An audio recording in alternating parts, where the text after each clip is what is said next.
Wakil Ketua Umum Partai Amanat Nasional Yandri Susanto yakin jagoannya Erick Thohir bakal jadi calon Presiden Prabowo Subianto. Menurut Yandri, Partai Gerindra, PKB, PAN, dan Golkar akan berembuk. Namun terbuka kemungkinan nama cawapres akan diserahkan ke Prabowo. Kemudian pertemuan-pertemuan informal juga sudah sering kita lakukan ya. Tinggal memang ini tinggal mengambil keputusan saja dan itu perlu dirembukkan secara dari hati ke hati di forum koalisi besar dan mungkin pada akhirnya kita kembalikan kepada Pak Prabowo.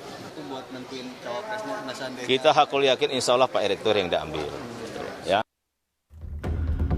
Wakil Sekjen PKB Saiful Huda menyebut meski PAN dan Partai Golkar bergabung, PKB masih berpatokan pada piagam kerjasama terdahulu yang menyatakan capres dan cawapres ditentukan bersama oleh Prabowo dan Muhaimin Iskandar. Ya bagi PKB sih tetap berpatokan pada naskah piagam kerjasama PKB Gerindra setahun yang lalu karena belum ada naskah baru sama sekali. Nah di dalam naskah yang sudah disepakati piagam itu terkait dengan capres dan cawapres sepenuhnya menjadi kewenangan Pak Prabowo dan Gus Muhaimin. Karena itu saya menyebutnya tadi adalah semacam pertemuan prakoalisi karena belum membahas substansi yang detail menyangkut berbagai halnya. Di poros koalisi Ganjar Pranowo, Ketua DPP PDI Perjuangan Ahmad Basarah menanggapi isu P3 akan pindah haluan jika Sandiaga Uno tak jadi cawapres Ganjar. Menurut Basarah, tak ada paksaan dalam kerjasama politik. Namun, nama Sandi pun menjadi salah satu nama yang punya kans besar mendampingi Ganjar Pranowo. Monggo, lagi-lagi kan bagi PDI Perjuangan, kerjasama politik itu dasarnya harus kesukarelaan. Ya, harus kesukarelaan, tidak boleh ada paksaan, apalagi ada ancaman dan lain sebagainya. Tapi sekali lagi, semua capres yang muncul di permukaan publik, mau Pak Sandiaga Uno, mau Pak Mahfud MD, kemudian sekarang Mbak Puan ada menyebut Mbak Yeni Wahid, ada Jenderal Andika Perkasa, Purnawirawan mantan Panglima TNI, kemudian ada Pak Erick Thohir, dan banyak lagi. Saya kira probability mereka untuk menjadi calon wakil presiden Pak Ganjar cukup tinggi. Soal kepastian apakah Sandiaga Uno akan jadi cawapres Ganjar, Ketua DPP P3 Ahmad Baidowi menyebut komunikasi dan kompromi masih berlangsung. Namun yang penting bagaimana memenangkan Pilpres. Ya politik itu kan proses penuh dengan komunikasi dan kompromi. Kan yang terpenting itu bagaimana kontestan yang kita usung itu bisa memenangkan Pilpres. Bukan sekedar faktor calonnya, tetapi sekali lagi kami sebagai partai politik berkewajiban untuk menyodorkan kader kami yang sudah diputuskan melalui Rapimnas. Penentuan nama cawapres Ganjar, Prabowo maupun Anies Baswedan diprediksi akan alot, berpotensi pula mengubah peta koalisi. Tim Liputan Kompas TV.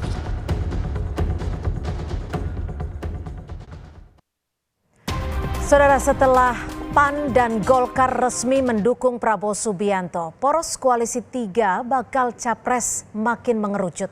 Namun peta koalisi Pilpres masih mungkin berubah hingga pendaftaran capres dan cawapres pada Oktober mendatang. Sudah ada Wakil Ketua Umum PKB Jazilul Fawait, politisi PD Perjuangan Arya Bima, dan juga Direktur Eksekutif Carta Politika Indonesia Yunarto Wijaya. Selamat sore, terima kasih Bapak-Bapak udah bergabung bersama kami di Kompas Petang. Selamat sore. Selamat sore. Kalau kita melihat peta politik hingga hari ini, masing-masing poros koalisi ada partai nih yang terancam tak dapat kursi cawapres. Saya akan ke Pak Jazil terlebih dahulu. Ini kan sejak awal PKB selalu berkata, mencanangkan bahwa proposalnya tunggal, Caimin menjadi cawapres. Jika tidak dipilih, ada kemungkinan hengkangkah? Sampai detik ini belum ada nama lain selain Gus Muhaimin dan kerjasama politik dengan KKIR itu jelas kewenangannya ada di Pak Prabowo dan Gus Muhaimin. Jadi sampai detik ini kami belum berpikir untuk hengkang atau lari, belum. PKB itu partai yang selalu mengedepankan komitmen. Jadi dinamika yang ada memang masih cair. Setelah koalisi KIB bubar, tentu kan akan berefek kepada partai-partai yang lain. Nah, Oke. efeknya akhirnya ada koalisi yang memang besar sekali, 46% dari jumlah suara di parlemen. Jadi, dan alhamdulillah menjadi kekuatan koalisi yang kemarin bergabung 4 partai. Oke. Mudah-mudahan bergabungnya 4 partai itu akan mempermudah mengambil keputusan agar Pak Prabowo dan Gus Muhaimin bisa mengambil keputusan cepat. Oke, tapi gini Pak Jazil, memang betul dinamika masih cair, tapi dengan bergabungnya PAN dan Golkar, apakah sudah ada perbincangan yang mengarah terkait siapa nama kuat yang akan ditentukan untuk menjadi cawapresnya Pak Prabowo Subianto? Sampai detik ini belum ada perbincangan sepanjang setahu saya, karena kan kemarin baru konsepnya itu PKB dan Gerindra menerima bergabungnya PAN dan Golkar. Jadi 4 orkestrasi 4 ketua umum partai kemarin menurut saya belum ada konsepnya. Tidak seperti yang ada di KKIR yang jelas ada mekanismenya, cuman tidak ada waktu batasannya saja.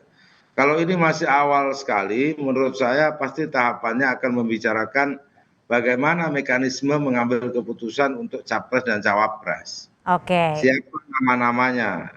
Masih panjang menurut Masih saya. panjang ya, meskipun hanya tinggal bulan Oktober pendaftaran. Saya akan ke Pak Bimo, dari kalau tadi kita bicara soal koalisi besar, kalau koalisi ramping masih tetap sulit nggak untuk menentukan nama cawapresnya, pendamping Pak Ganjar? Ya kami menghormati ya mengenai pertemuan ketua-ketua partai yang tergabung di dalam koalisi besar Indonesia Raya atau namanya apa, yang tentunya dinamika itu terus kita cermati, yang mana antar partai politik yang bertemu kemarin pun juga beberapa kali membicarakan berbagai hal yang terkait dengan konfigurasi atau pasangan yang benar-benar pas gitu. Nah ini yang memang selalu kita bicarakan, bahwa keinginan kita bagaimana gagasan atau pimpinan atau presiden dan calon wakil presiden itu mempunyai gagasan besar yang disatukan juga dari berbagai gagasan-gagasan partai pengusung. Oke, sudah ada nama Yang kuatnya nyata belum buat untuk rakyat. cawapresnya Pak Bimo? Nanti jangan terburu-buru bicara orang. Kita ini menjadi tidak mempunyai view untuk bicara capres cawapres karena kita itu hanya selalu bicara siapa orangnya. Nah, justru di PDI Perjuangan ini mengajak berbicara dengan berbagai tokoh partai politik karena kita ingin pemimpin yang mempunyai satu gagasan, di mana gagasan itu juga dirangkai, dirumuskan oleh partai-partai pengusung yang intinya buat rakyat. Nah, kita melihat keinginan kita bagaimana kerjasama itu antar ketua-ketua partai politik itu juga mempunyai posisi antar satu dengan yang lainnya itu bisa sejajar, bisa tidak, tergantung juga dari gagasan yang disampaikan. Oke. Jadi intinya saya belum melihat ada satu gagasan yang dipunyai dari pertemuan dari kawan-kawan kemarin yang tentunya itu sebenarnya menjadi sesuatu yang menonjol. Oke. Malah Tapi gini, kita bingung, misalnya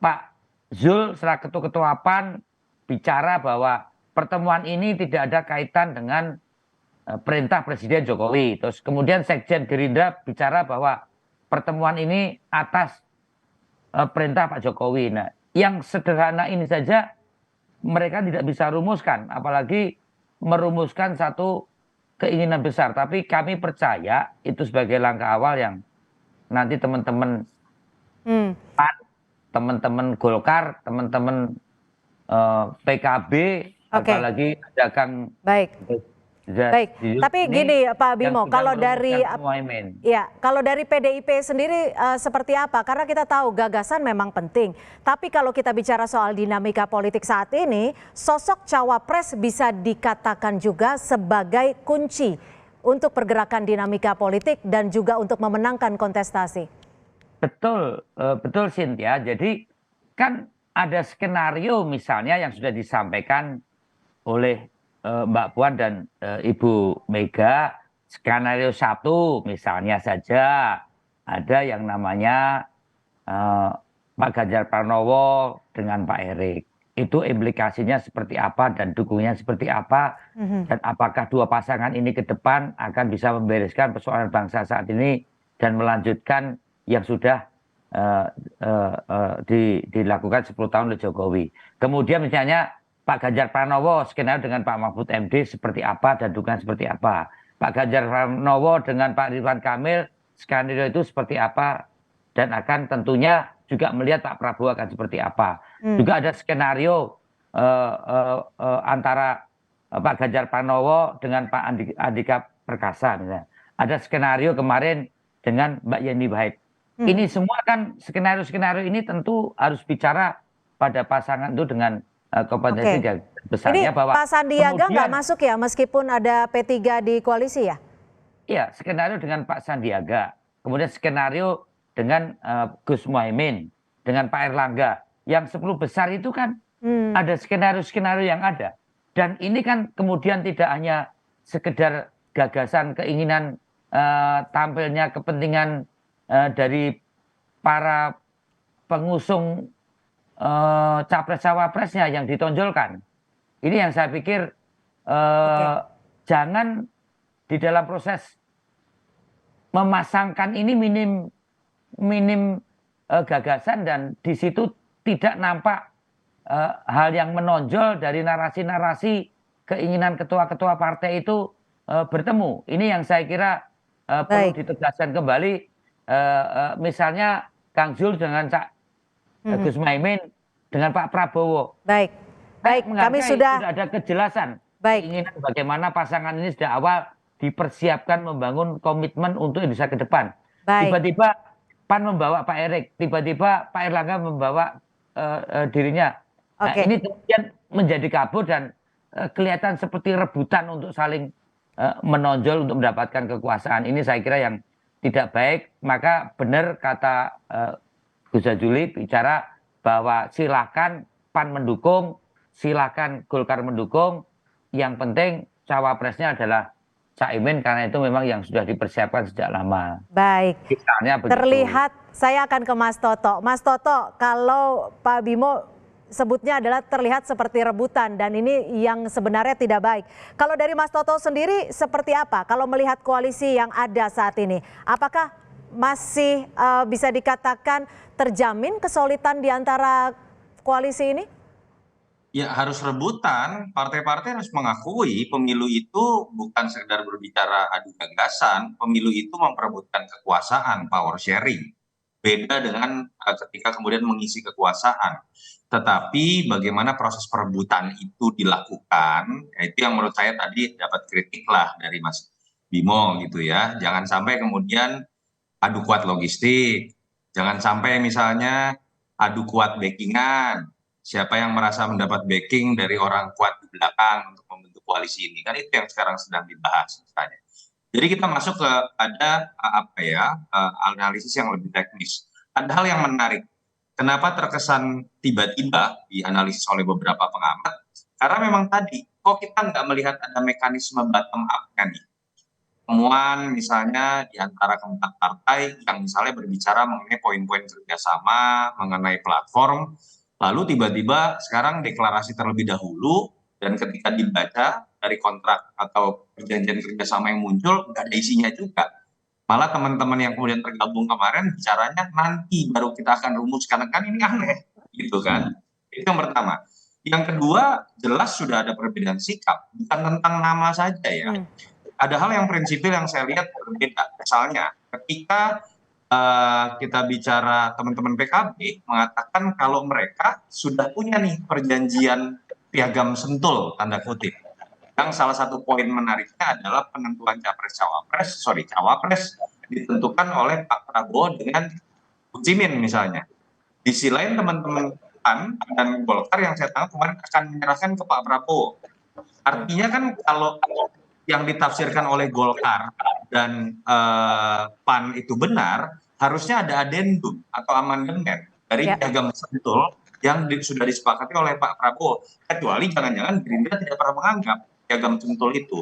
Itu yang menurut saya menjadi hal paling prinsipil. Apakah betul ketika Caimin mau datang ke acara kemarin menerima 2 partai baru, apakah Caimin sudah diajak bicara mengenai bagaimana keberlangsungan? Tapi gini, Mas Toto, kalau menurut perspektif Anda sendiri, siapa sih yang paling menentukan baik itu di koalisi yang mendukung Ganjar Pranowo dan juga di koalisi yang mendukung Pak Prabowo Subianto?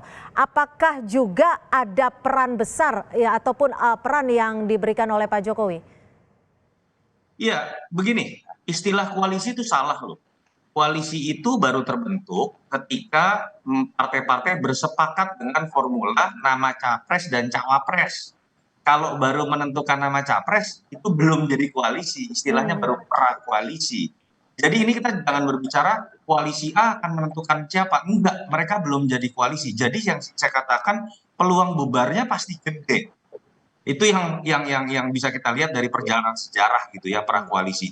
Ini kan yang kemarin kita tonton nggak ada bedanya dengan misalnya ketika berbicara mengenai KIB, kongko-kongko politik, mungkin bedanya baru sepakat nama Pak Prabowo. Tapi nama capres itu kan tidak memenuhi syarat untuk jadi koalisi, kira-kira itu. Nah, belum lagi kalau masuk ke potensi dia tadi, jangan-jangan ketika partai-partai ini berkumpul, berdiskusi menggunakan hak politik yang menentukan nama capres-cawapres, jangan-jangan ya, lalu ada pihak lain yang lebih besar di baliknya, yang kemudian membuat situasi menjadi lebih rumit. Karena kemudian keinginan dari sosok yang lebih besar ini, itu seakan-akan ingin mengintervensi hak-hak politik yang independen yang harusnya bisa didiskusikan. Bicara mengenai adu gagasan, adu kapasitas, adu track record. Saya takutnya itu akan dilanggar begitu saja. Ya kita bicara Pak Prabowo lah. Dari kronologi yang ada kan, perdiskusi mengenai nama Caimin seakan-akan kemudian tidak menjadi pilihan utama, itu kan muncul seketika Pak Prabowo mulai menggunakan pendekatan baru, nempel dengan Pak Jokowi, yang kemudian diterjemahkan kalau kita lihat muncul nama Erick Thohir yang dianggap sangat dekat dengan Pak Jokowi. Belakangan berbeda lagi, muncul nama anak kandungnya Pak Jokowi. Itu yang menyebabkan spekulasi apa yang terjadi dalam deklarasi kemarin itu jangan-jangan memang bukan deklarasi oleh masing-masing partai, tapi karena ada kekuatan besar di belakangnya yang mendorong hal tersebut. Dan kalau itu potensi konflik dan potensi bubarnya menjadi lebih besar. Oke, potensi konfliknya bisa semakin besar. Pak Jazilul, melihat perspektif dari Mas Toto ini, PKB sendiri seperti apa? Karena sudah 1 tahun lebih artinya ya, ikut berkoalisi mendukung Pak Prabowo Subianto, tapi namanya Caimin juga belum keluar. Apakah mempertahankan hal ini juga menjadi bagian bahwa PKB ataupun Caimin ini bergen-bergen tertentu atau ada konsesi tertentu? Ya, koalisi yang dibangun seperti disamakan Pak Toto, saya setuju. Sebenarnya belum ada koalisi yang final dan menghasilkan sesuatu. Yang pasti sudah ada koalisi yang bubar, itu pasti sudah ada. Tapi koalisi yang menghasilkan dan produktif itu belum. Misalkan selalu didahului siapa calon presiden dan calon wakil presidennya, apa visinya, platform ke depan. Seperti dibilang Pak Bimo tadi, memang Pak Bimo ya memang perlu bertengkar, tapi bertengkar pikiran dan visi. Kalau memang nanti setelah secara argumentatif masing-masing disodorkan, diberikan wawasan masing-masing, mana yang cocok dan mana yang berpeluang menang, dan yang mampu melaksanakan visi, itulah yang akan diputuskan. Tapi artinya PKB masih mungkin bergeserkah, pindah koalisikah jika namanya tidak disebut? Ya, koalisi bubar aja biasa, apalagi bergeser. Bergeser kemanakah mungkin bisa dibocorin? PKB bukan bergeser, tapi Pak Muhaimin itu melaksanakan mandat muktamar. Jadi mandat muktamar dan mandat kiai agar Gus Muhaimin maju di Pilpres 2024. Misalkan kalau itu tidak tercapai ya ditarik lagi mandatnya. Kan masih di koalisi yang ada dua-dua ini kan juga masih kosong. Malah Pak Arya Bimo tadi mensimulasikan Gus Muhaimin. Oke, gimana Pak Bimo? Anda mensimulasi, tapi maksud saya bilang itu memang godaan besar juga buat PKB. Tapi PKB tetap akan beradu gagasan dulu, bertengkar dulu dengan yang ada. Oke, Pak Bimo, langsung ditanggapi Pak Bimo. Ini godaan besar. Kalau PKB tanda kutip ya bergeser ke koalisi PDI Perjuangan, akan diterimakah? Wah, itu adalah proses historis, ideologis dan politis ya. Kalau yang namanya PKB yang Nadilin itu adalah secara historis pertemuan antara nasionalis dengan kalangan Nadilin dan dalam hal ini representatif adalah PKB, itu pertemuan yang tidak dipoles-poles atau pertemuan yang tidak hanya dipoles untuk mendapatkan vote, tapi itu adalah pertalian tadi gagasan ideologis yang sangat-sangat bisa masuk akal untuk membereskan bangsa saat ini dan ke depan. Dan menurut saya itu pun juga dibicarakan dengan Kang Muhaimin, dengan kawan-kawan Nadilin, untuk bagaimana konfigurasi dari partai nasionalis seperti PDI Perjuangan yang representatifnya saat ini mengusung Pak Ganjar Pranowo itu bisa berpasangan dengan figur-figur dari kalangan Nadilin, termasuk di dalamnya skenario kalau sampai misalnya Pak Ganjar Pranowo berpasangan dengan Gus Muhaimin, itu masih sangat mungkin untuk terjadi. Bahkan Mbak Puan juga menyatakan Gus Muhaimin salah satu kandidat cawapresnya Pak Ganjar Pranowo. Jadi saya melihat bahwa pertemuan kemarin itu kalau tidak dikatakan kuat, ya itu masih cukup rapuh karena masih cukup rapuh. Artinya juga masih bisa banyak pergeseran seperti itu ya Pak Bimo ya. Tapi yang penting ini Mbak, yang penting bahwa singkat saja. Ketegasan Pak Jokowi bahwa pertemuan itu tidak ada sangkut pautnya dengan Presiden Jokowi. Jadi mohon klarifikasi Pak Zul dan Sekjen Gerindra supaya ini jelas, jangan banyak persepsi termasuk Pak Toto, termasuk di Mensos seolah-olah ada grand design Pak Jokowi meng-backup pertemuan itu. Ini penting dikelirkan. Itulah yang harus digarisbawahi bahwa tidak ada campur tangan dari Presiden Jokowi baik terkait pertemuan koalisi. Baik, kami sudah tangkap oleh Pak Presiden sendiri. Ya, baik. Terima kasih Pak Bimo dan juga terima kasih Wakil Ketua Umum PKB Jazilul Fawait, politisi PDI Perjuangan Pak Arya Bima, dan juga terima kasih Direktur Eksekutif Carta Politika Indonesia Mas Yunarto Wijaya. Selamat sore dan terima kasih untuk waktunya.